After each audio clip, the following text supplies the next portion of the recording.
Okay, so hello and welcome to the preview for the German Grand Prix that is happening this weekend. I'm Ben and I'm joined by ARITRA. Yeah, I'm back again, and Ben is back again as well. So we're missing somebody for the preview, and hopefully we'll be having him back for the preview. But that's just hope. So let's continue on, Ben. Yeah, absolutely. Yeah, and then we'll hopefully be joining us for the race preview. But before then, we have qualifying, and the best way to talk about what we think is going to happen in that qualifying session is consulting the practice. And so far, it's been a brilliant session, couple of sessions for Ferrari, 1-2 in both sessions, with Vettel and Leclerc topping the time charts. So, do you really think this could be a weekend where Ferrari could get that win? Could be a weekend where Ferrari get that win, but then if you look at the history of this season so far, they've been dominant in the first two practice sessions quite a lot of times this season. But then that just hasn't panned out right for them in the race, or something just goes wrong, or Red Bull comes out stronger in the race. Somehow it just goes wrong. So it's difficult to predict, but then yeah, it's likely. I'd say it's probably the most likely it has been so far this season. Yeah. Yeah, no, absolutely. In terms of the drivers, then you've got Leclerc and Vettel, both of them, still searching for that first win of the season. Both of them are really going to be after for different reasons. Sebastian Vettel, not hasn't got the best record at his home race, which is unusual for an F1 driver. Yeah, I mean, considering that Hamilton is his nearest rival, his main rival, and you look at the contrast of their records at home races, it really comes to light. But then, yeah, I mean, if you look at last year's race, I think that just says enough regarding his home form. Yeah, exactly. And I mean, I always like this that at the moment it's on the calendar it's Britain then Germany because most recently all of the championship battles have been Germany versus Britain. So it's been Hamilton Rosberg then Hamilton Vettel. I always like the fact of if you can score a win in your opponent's home race, that's a real that psychological blow to you that is to go into their backyard and win. 'Cause Yeah, Lewis yeah, Hamilton yeah. plenty of times Lewis Hamilton's picked up the British Grand Prix and then he's gone to Germany, beaten Rosberg, beaten Vettel, and then his season's kind of gone to strength to strength from there. I feel like it's such a crucial stage of the season when we get to the middle point. Yeah, I mean, like that's why kind of the 2018 season at its midpoint was, I mean, it gathered so much hype because Sebastian Vettel got his win at Silverstone and then Hamilton came right back at him at Hockenheim. So yeah, I mean, I think you're right with that when you say that the calendar is quite good, pitting Silverstone and Hockenheim back to back. Absolutely. And to talk about Lewis Hamilton, third in both sessions. Mercedes running the 125th livery. Just quickly on that one, opinions. It kind of looks like an unfinished paint job, but then it's fine. It looks good, but then yeah, it does look like an unfinished paint job. Yeah, it is a bit strange. I thought they might have gone all white, Yeah, but anyway, so they'll be hoping to kind of build on their success. And you were telling me just before we went on there about the weather forecast for Saturday is predicting rain, so that certainly could put a few spanners in the works. yeah. I mean, it would be great if Haas could get pole, but then it's probably not going to happen. But then yeah, I mean, rain does spice up the grid a little bit, and if it does rain tomorrow, because so far as the season goes, I don't think the forecasts have been pretty accurate when it comes to rain, because you had rain forecast in in a lot of races, but then it hasn't rained so far. I think in any single race or qualifying session so far this season, has it? No, I don't think it has. It's been a kind of relatively quiet season on that front. But talking about going into qualifying, there's one team that's got a lot of work to do, and I'm sure as we speak they are working away, and I'm sure they will be throughout the night. And that is Red Bull, and Pierre Gasly has given them quite the repair job from FP2. Yeah, I mean, I hope that they can get it back on track. I mean, they will probably. It's not so massive that he'll miss qualifying. But then, yeah, I mean, what do we say about Gasly? I mean, yeah, he was making a good return. He was coming back into his own, but then this doesn't probably do a whole lot good to his confidence. I mean, he was good in FP1. He finished P6, but then, yeah, back again in FP2, he crashed. So I think he has the 15th best timing on the, but then sort of representative, so can't really say much. But then yeah, it's not good for his confidence, and yeah, Christian Horner is a worried man right now. Yeah, I think confidence. I think you've hit the nail on the head there because we took he had such a good race last time out. Finishing fourth was right in there before the battles of the Ferraris finally, which we've been waiting for. And we were saying that this is the turning point for his confidence. And then Friday of the following weekend, he's put it in the wall and quite a big way as well. So that's going to be interesting one to see how we can kind of come back from that and how kind of Red Bull's pace kind of fares as well. So that's going to be certainly going to be interesting. Then moving on to the midfield. But to do that, we'll quickly hop back to the 2018 German Grand Prix where we had Kevin Magnussen qualifying fifth and then dropping down considerably in the race to 11th. That does sound familiar, doesn't it, for Haas, certainly. But Roman Grosjean is looking good in the two pilot sessions so far this weekend. We've got an 8th place and a 6th place. Did it? I mean, he came eighth in FP1 and oh no, sorry, he came eighth in FP2 and then in FP1 he came. Oh, yeah.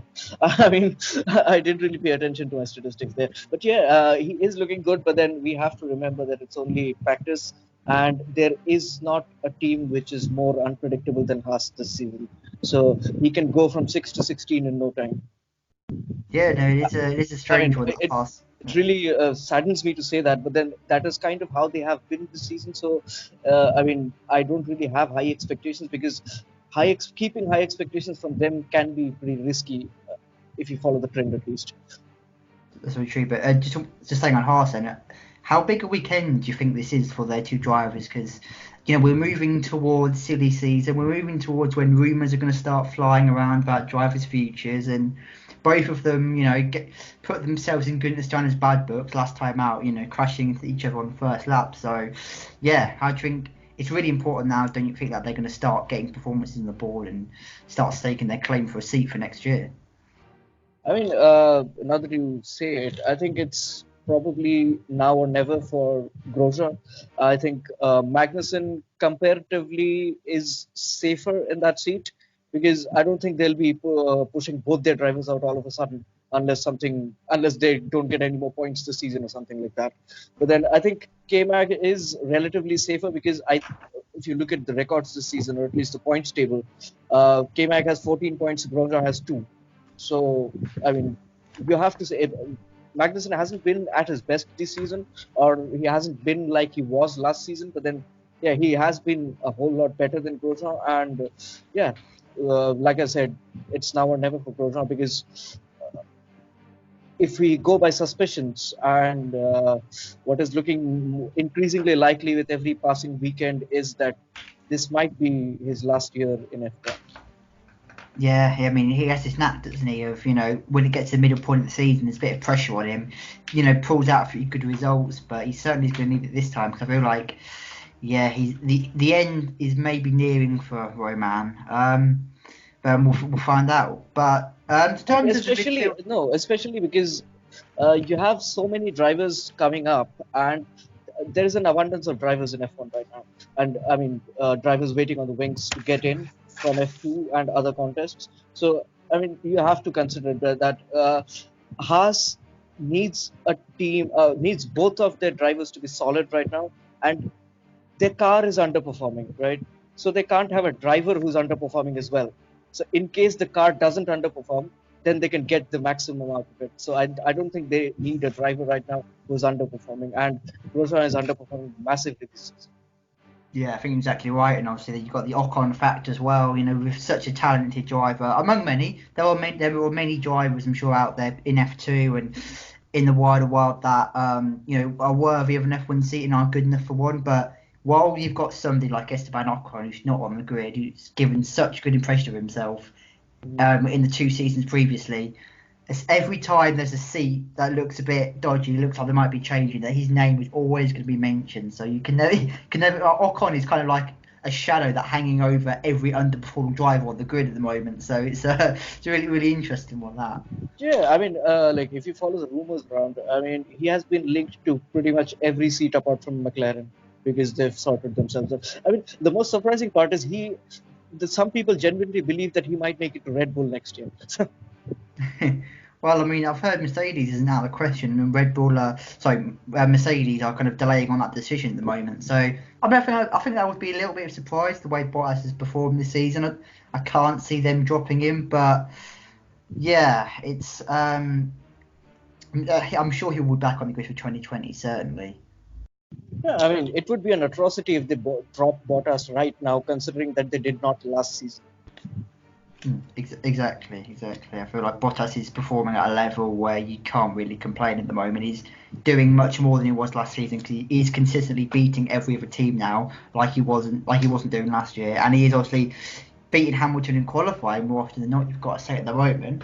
So Hamilton's showing the race pace, but Bottas is doing a more than adequate job. He's doing an excellent job this season. I mean, like you mentioned in one of the previous podcasts, that this is probably the ideal situation for Mercedes, where they have a clear number one, but then their number two is actually coming number two in the championship. Exactly, and that's what kind of all any team wants, an easy life, but you're also getting the results as well. And that's certainly what Toto Wolff has got himself at Mercedes at the moment. So I'm sure he'll be loath to change that. So moving on then, before we talk too long about the driver transfers, because I'm sure we're planning our own podcast for that. That deserves one. It does. We'll get to that stage and we'll sort that out. We'll get that out at some point in the future. But coming back to this weekend then, the midfield battle. We're not gonna look at the timesheets too much because it's all a bit mixed up, and as we've said, it's only practice. So maybe I'll just throw this question out there then. In the midfield, who do you think is going to have a strong weekend? Who looks like they've got the pace? I mean, it's kind of solidified itself in the last few weeks. I think it's going to be McLaren again. Because if you look at the trends, if you look at the previous few results as well, they have sort of. I mean, I might be on the edge here, but then I think McLaren have made the fourth spot their own. To be honest with you, I mean, they'll have one driver who will finish best of the rest, and then other teams can pick up the rest of the points. Yeah, I agree with that. Carlos Sainz, particularly. Lando Norris is doing well, but I feel like Carlos Sainz is just driving on another level at the moment. I feel like he's one of the most, informed drivers on the grid. Even when we've seen him starting from, 19th on the grid, 13th on the grid, where he's storming through for points, banging in those 6th places. But yeah, for Carlos Sainz, it's just probably is driving as well as he ever has been in F1 at the moment. So certainly going to be formidable. And obviously Lando in his first season is doing a brilliant job as well. So they've got the car and they've got the driver lineup. Yeah, and I mean, like I said, they seem to have solidified it. But then, I do expect a challenge from Renault nonetheless, since they have two very good drivers who might both be heading out if circumstances go one way or the other. But then, I do expect a challenge from Renault this weekend. But then I doubt if they'll be able to beat McLaren, because I feel McLaren has sort of distanced themselves a little from the midfield now. Yeah, I think that's true. Now Hulkenberg. Hulkenberg obviously needs to start showing himself as well, particularly against Daniel Ricciardo. I feel like maybe people have been a little bit surprised that he's not kind of given more of a challenge to Daniel, and he kind of had a really strange weekend last time out in Britain where he seemed kind of really anonymous for most of the race, but did pop up for that final point scoring position. So maybe Nico won't agree with us, but we say, maybe Hulkenberg needs to kind of step up his game, especially with these Red Bull rumours flying around. Yeah, and I mean, I don't know if you've heard the radio compilation of the last race in Silverstone, but then this guy, Nico Hulkenberg, went off on his team after the race. Like, he was really angry with the way the team handled his race. Yes, I did hear that. It's not. Renault. They're a strange team, aren't they? So often they look like they have the car and the pace, and they've certainly got the driver lineup on paper, but I don't know, something just goes wrong with getting that all together and getting the results on the track. Yeah, I mean, if I be honest with you, apart from the driver lineup part, I think Renault season this season has been similar to Haas's season last season. Yeah, absolutely. I mean, hot and cold, great on some weekends, nowhere to be found on the other. And also with Haas, which is the same with Renault this year, is when they were good, they didn't always capitalise on that. I mean, Australia sticks out as a glaring example of that. But They've done it. They did it on many races. They had a good car, but something would go wrong in the race. Yeah, Grosjean would yeah. Hmm. Grosjean would put in the wall under the safety car.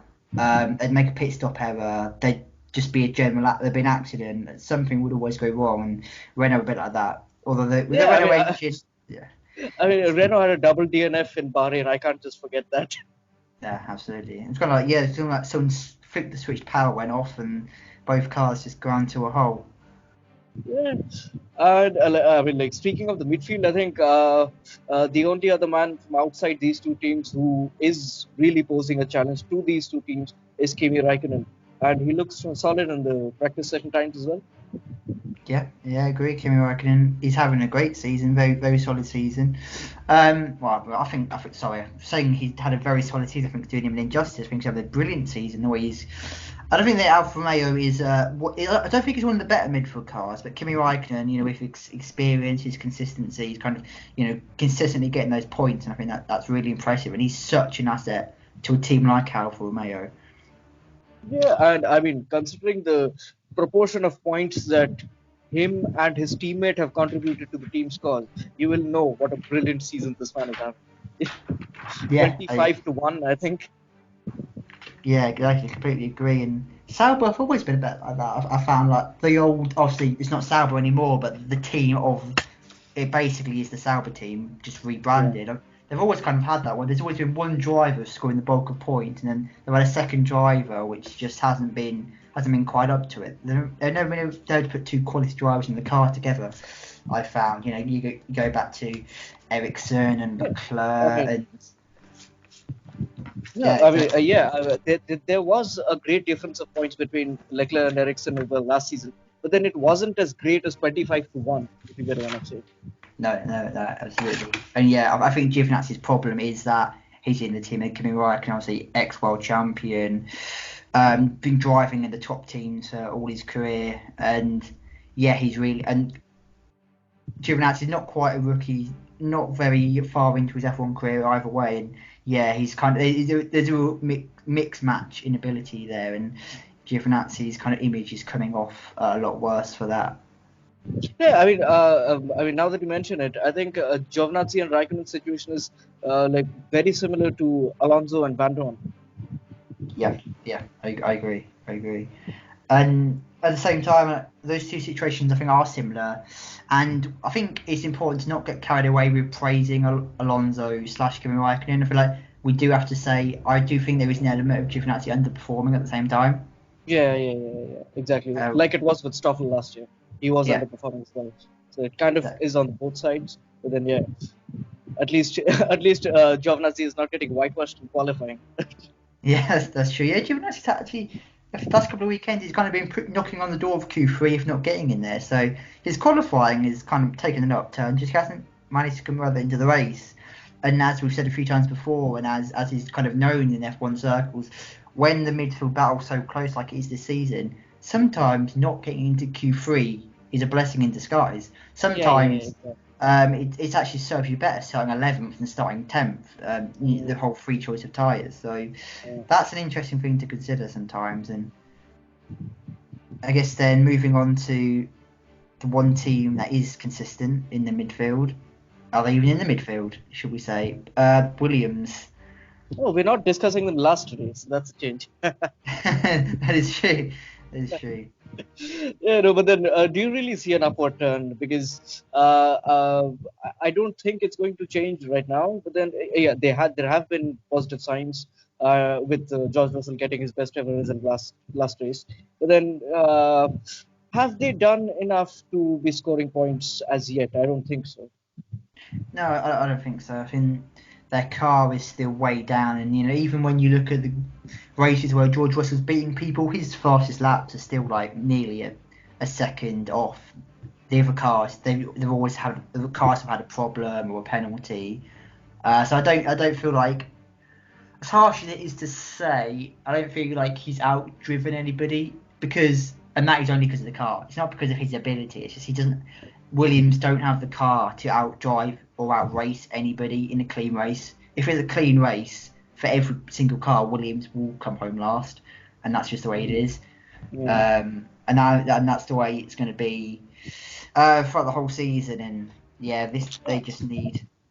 I mean, like the fact that they will be coming 19th and 20th in a race, provided everybody finishes, is the fact that not a single one of them has made it to the 18th place in any of the qualifying seasons sessions so far.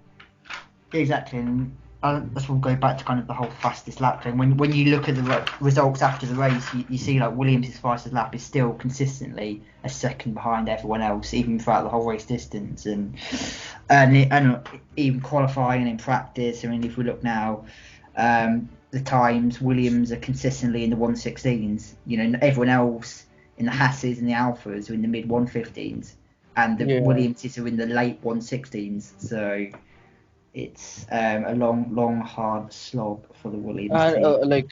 It's not really the easiest job in the world to cover 1 second on your opponent. But I then, mean, that's a lifetime in Formula One, an absolute lifetime, a second. You know, I mean, it might be strange for like non-Formula One fans to kind of get their head around the concept, because a second doesn't mean anything. Like even a split second doesn't mean anything, but it really does. A second is a massive gap to make up in Formula One, and certainly not something you can close over the course of a season. exactly, which is why I don't see them scoring points this season. But then, they might have a crazy race somewhere and they pick up a point. And I'd love to see them, because that means it will be one hell of a race, because there'll be crashes, safety cars, and everything. Probably a bit of rain chucked in there as well. It will be a glorious race if Williams get.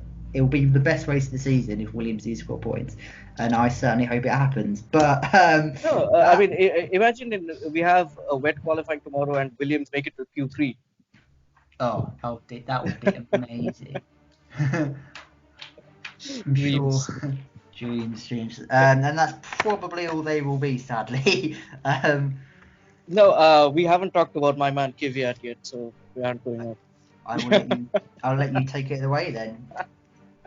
No, yeah. So Toro Rosso are like one of those teams who you don't really expect much going into a weekend, but then they will come out punching and they will come out hard in the race. So I do expect one of the drivers from Toro Rosso to score points, but then I don't know which one is going to be, because they have had really few double points finishes so far. When they've had a driver in the points, it's usually been either one of their drivers, not both of them. So I want it to be Kvyat, but then I wouldn't mind Albon going into points as well. Yeah, I mean, I like Albon a lot. Especially I think he was unlucky last weekend not to get points. I feel like just for him, it would be good if he could do it this weekend. Obviously, his issues with the car stopped him pitting, but yeah, I feel like Albon has had a strong debut season, but yeah, Kvyat kind of has had certainly better race results on him as well. So if we're talking about Red Bull promoting a driver, I mean, there are certain factors that Albon has on his side, and Red Bull have kind of gone for those before above race performance, but certainly the race performance and the points factor are heavily in Kvyat's favour. Yeah, exactly. I don't really have much else to say about Toro Rosso, and I don't think you have to, because you missed them out. So we'll be moving to the predictions now. So what are your predictions for this weekend? I mean, your top three and your want to watch it on the field. I've just got a feeling. I feel like Vettel, this might be the year he gets his home race win. Okay, that's one bold prediction, because Leclerc is coming on. I'm gonna go for that. You know, everything's been going badly for Seb. I feel like maybe he's gonna get it together this weekend. Maybe my confidence is misplaced, but we will find out. Yeah. I want that. I actually want Seb to get a win, because I think the way that he has driven so far this season, everybody saying that Leclerc has just outdriven him and outperformed him throughout. I don't really think that is true, because one, he's ahead in the points table right now, and he had. Let's not forget that a win was literally snatched away from his hands. Yeah, exactly, and I feel like Vettel. It's more. I don't know. Leclerc's not been massively consistent as well. You know, Leclerc's had his strong races, but he hasn't kind of developed that maturity where in a race, if something's not going his way, he just kind of consolidates and kind of takes what he can from it. I think Monaco is the prime example of his lack of maturity. A more mature Yeah. racing driver would have, sat in, got himself up to 7th or 8th and said, right, that's all I can get. But Leclerc's attitude was, I'm getting a podium or I'm going in the wall. And Yeah. it ended up in the wall. And that kind of attitude, where he needs to be more, certainly when it comes to him being in a championship fight, is what he needs.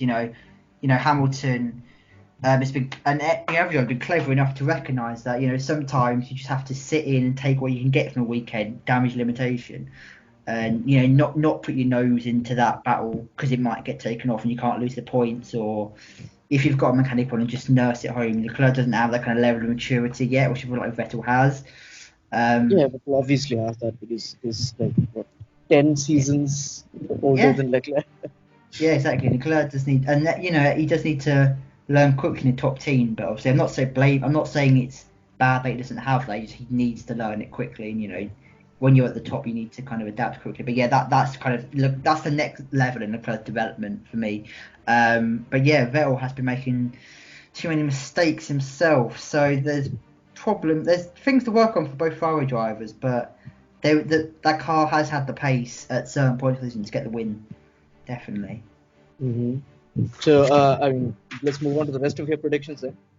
Okay. Oh, so full podium. Okay.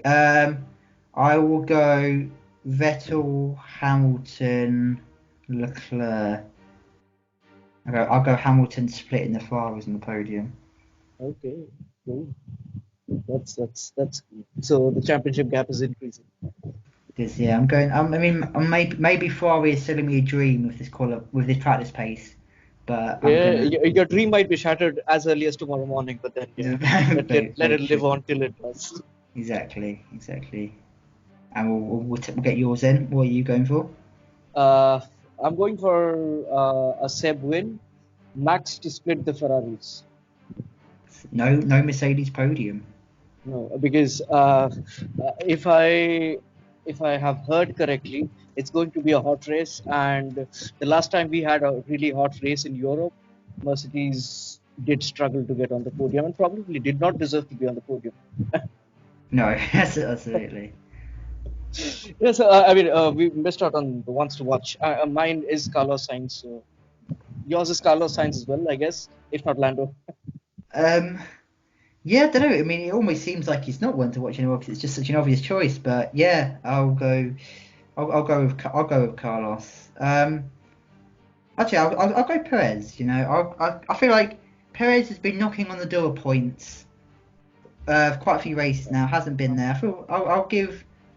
My bold prediction will be Perez will get a rate point at least a point in the racing points.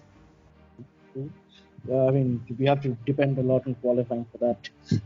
With Lance Well, Stroll well, winning in Q1 and, then Perez the is rest. better than his teammate at qualifying. So if I'm going to back one racing point in qualifying, it'll be Sergio for sure.